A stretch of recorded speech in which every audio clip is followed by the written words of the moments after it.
राघव, आपको पता था कौन है परिणीति चोपड़ा? आपको पता था इश्कजादे की हीरोइन है? आपको पता था हंसी तो फंसी? मुझे तो बिल्कुल पता था, और मैंने भी जब इन्होंने मुझे कहा कि सुबह सुबह मिलते हैं, मिल लेते हैं, तो मैंने भी कहा मौके पे चौका मारा जाए, मिल लिया जाए। तो हम मिले, लेकिन उसके बाद हमारा ये एक मुलाकातों का सिलसिला शुरू हुआ, और फिर ये आज जब भारत वापस आई तो सीधा पंजाब आई शूटिंग के लिए। अब पंजाब में मैं काम कर रहा था, हमारी सरकार वहाँ है, तो फिर हम वहाँ खूब मिला करते थे, और फिर धीरे धीरे धीरे धीरे धीरे धीरे सिलसिला चल पड़ा। छुप छुप के मिलते थे या खुलेआम? पहले तो छुप छुप के मिलते थे। मुझे याद आता है कि हम एक बार सबसे पहले तो बहुत छुप के मिले। मेरे साथ जितने लोग थे, मैंने उन्हें बोला कि आप लोग यहाँ इस रेस्टोरेंट में बैठिए, मुझे अकेले जाना है किसी से मिलने। मुझे याद है मैं उस समय बरनाला में था, तो उन्होंने कहा रात को बरनाला में 8:30 बजे कहाँ अकेले जा रहे हैं मिलने? इनकी शूट खत्म हुई थी, इन्होंने भी अपनी सिक्योरिटी, अपने सारे लोगों को बोला आप लोग वापस जाइए, मुझे अकेले किसी से मिलने जाना है। ये भी अकेले गाड़ी में बैठ कर आई, और फिर हम किसी खेत खलियान में आराम से बैठे। खेत खलियान ढूंढ के?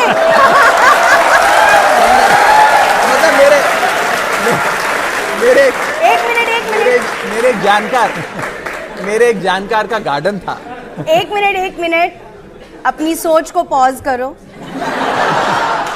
अपनी सोच को रिवाइंड करो। खेत में नहीं, किसी का घर था, उसके गार्डन में हम लोग मिले थे। खेत बहुत सारे भी थे।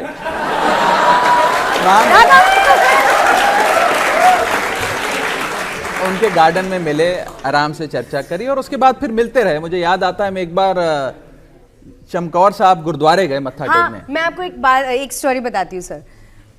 जब पहली बार हम लोग मिले थे ना, तो हम चंडीगढ़ में मिले थे। जब मेरी शूटिंग खत्म हो गई थी, तो हम दोनों थोड़े से भगवान में विश्वास रखने वाले लोग हैं। तो मैंने कहा कि हम जब भी कहीं ऑफिशियली पहली बार जाएंगे तो हमें गुरुद्वारा जाना है। तो उसने कहा कि ठीक है। तो हमने प्लान किया कि हम चमकौर साहिब जाएंगे, लेकिन किसी को पता नहीं था हमारे बारे में, और मैं उस टाइम नहीं जानती थी कि जब ये कहीं जाता है पंजाब में, कौन लोग आते हैं नहीं आते, इससे मुझे सेटअप नहीं पता था ज़्यादा। तो सर हम छुप के गए। आज तक किसी को नहीं पता कि ये गाड़ी से निकला और ये सबसे मिला जो भी इसको रिसीव करने आए थे, और मैं चुपचाप 5 मिनट बाद जब ये लोग निकल गए, मैं मास्क वास्क पहन के अपना पूरा कवर करके मैं भी उसी गुरुद्वारे में उस दिन थी, लेकिन आज तक किसी को पता नहीं चला। लेकिन हमने दोनों ने मत्था टेका। दैट वाज आवर फर्स्ट, पता नहीं उसको डेट बोलेंगे, डेट नहीं बोल सकते, पर हमने साथ में मत्था टेका। वो वहाँ था, मैं यहाँ थी, और ये बात सिर्फ हम दोनों को पता थी। और मुझे ये पता है कि आप डेटिंग के लिए भी मंदिरों में, गुरुद्वारों में जाते थे। आध्यात्मिक लोग हैं सर। मुझे लगता है सर, ये हमारी खुशनसीबी है कि इनकी भी जिस परिवार में परवरिश हुई वो भी एक आध्यात्मिक परिवार है। मेरी भी जिस परिवार में परवरिश हुई एक आध्यात्मिक परिवार है। तो इसीलिए हमारे विचार बहुत मिलते हैं, और परमात्मा का शुक्राना करने हम मंदिर जाते हैं या गुरुद्वारे जाते हैं जब मौका मिलता है। और पहली बार जब प्रपोज किया? जी सर, आपको सब कुछ पता है। वो कौन सा गुरुद्वारा था? तो this is a very funny story, and मैं हमेशा ये बोलती हूँ कि पूरी ज़िंदगी जो मेरा रिलेशनशिप भगवान के साथ रहा है, वो सच में मैंने पिछले 2 साल में उसके फल देखे हैं ऑलमोस्ट। जब पहली बार, अभी तक पंजाब में शूटिंग चल ही रही थी, जब पहली बार हम दोनों ने एक दूसरे को कहा कि चलो हम लोग साथ में रहेंगे, and we will get married, and let's do this. तो मैं उस टाइम एक गुरुद्वारा पहुंची थी, और मैं गाड़ी में थी बाहर, और गाड़ी में मैंने अपने सब स्टाफ को बोला आप बाहर वेट कीजिए, और हम दोनों ने फ़ोन पे बात की, और हमने डिसाइड किया कि अब हम साथ में होंगे। एंड सर, मैं निकली, मैं गुरुद्वारे गई, और हमेशा प्रसाद मिलता है, और उस दिन पता नहीं क्या हुआ सर, मुझे 2 बार प्रसाद मिला। तो एक प्रसाद जो पूरी ज़िंदगी मुझे मिलता था, उस दिन मुझे 2 मिला, and that was the day I had decided that we will get married.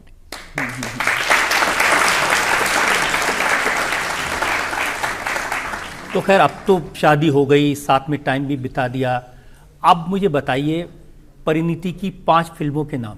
अरे बाप रे सर, 5 फिल्मों की नाम की बजाय आप 50 खूबियां पूछिए इनकी, तो वो मैं बता दूंगा। फिल्मों के नाम मत पूछिए। मैं भी ये प्रेफर करूंगी कि खूबियां आज सुनते हैं, है ना? पर मैं प्रयास करता हूँ। नेम इशकजादे, वो तो मैंने अभी आपको बताया। ऊंचाई, ऊंचाई, गोलमाल अगेन, गोलमाल अगेन, चमकीला, चमकीला, गर्ल ऑन द ट्रेन, हंसी तो फंसी, केसरी। Oh wow. अच्छा, अब आप इनकी पार्टी के 5 लीडर के नाम बता दीजिए। हे राम। एक आदि पता होगा इन्हें। अरविंद केजरीवाल, क्यों सही? मनीष सिसोदिया, नहीं चीटिंग नहीं, मैं चीटिंग नहीं करती। मनीष सिसोदिया, भगवंत मान, गोपाल राय, संजय सिंह, संजय सिंह, 5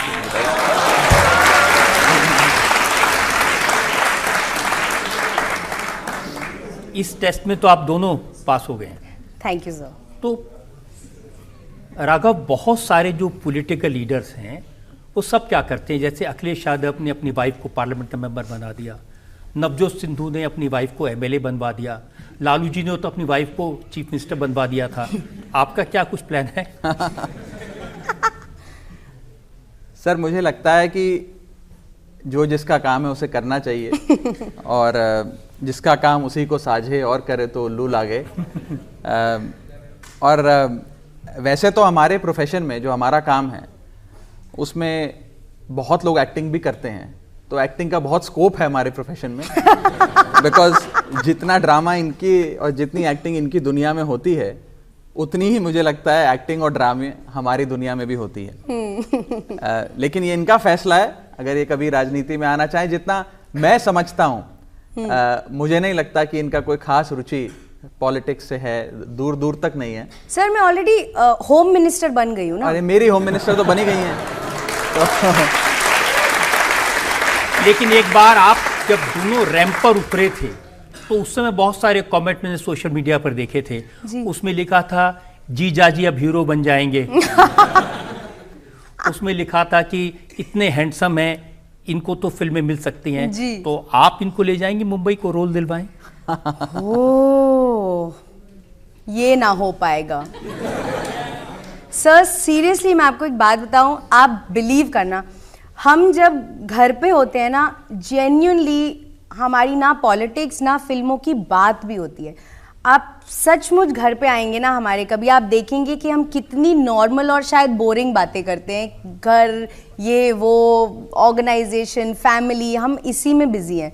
तो मुझे नहीं लगता कि हम दोनों और कुछ कर पाएंगे। एंड पिछले 12 साल की बहुत मेहनत लगी है सर, अभी तो काम में मज़ा आना शुरू हुआ है, तो अब तो करियर हम दोनों को नहीं चेंज करना चाहिए। लेकिन एक चीज़ है सर कि मैं जिस फील्ड से आता हूँ, जिस प्रोफेशन से आता हूँ और ये जिस प्रोफेशन से आती हैं, दोनों में सिमिलैरिटीज़ बहुत हैं।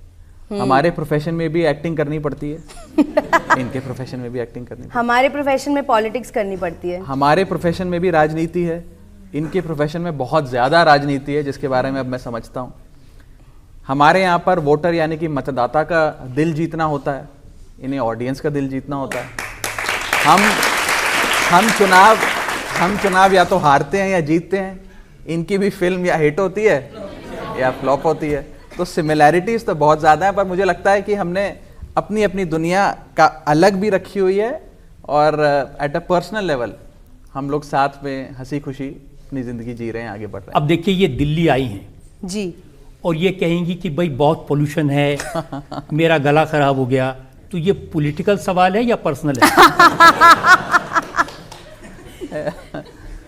देखिए सर, इसमें तो कोई दो राय नहीं है कि दिल्ली में एयर पोल्यूशन है, और एक पढ़ा लिखा नेता होने के नाते एक ऐसी नई पॉलिटिकल स्टार्टअप का जिसका ये संकल्प है कि हम एयर पोल्यूशन से दिल्ली की जनता को और उत्तर भारत की जनता को निजात दिलाएं, हमने कुछ कुछ प्रयास करे हैं इस दिशा में। और मुझे लगता है कि अगली 2-4 सर्दियों बाद जब ये दिल्ली आएंगी तब तक AQI ठीक हो जाएगा और एयर पोल्यूशन। चलिए, इनके बहाने हमें भी अच्छी हवा मिलेगी। आप इनके बहाने आपको भी अच्छी हवा मिलेगी। पर हाँ, एयर पोल्यूशन के बारे में हम पिछले 1-1.5 महीने से काफ़ी चर्चा कर रहे हैं और काफ़ी चिंतित भी हैं। मुझे लग रहा है प्रयास कर रहे हैं, हमारी दोनों सरकारें काम कर रही हैं और ये विषय मुझे लगता है पूरे उत्तर भारत का है रजत जी। कोई अब खाली सिर्फ दिल्ली का नहीं रहा। भागलपुर, लखनऊ, वाराणसी, भिवानी, भिवाड़ी, विदिशा, पूरे उत्तर भारत में एक प्रकार से एक एयर पोल्यूशन का, एक स्मॉग की एक छतरी सी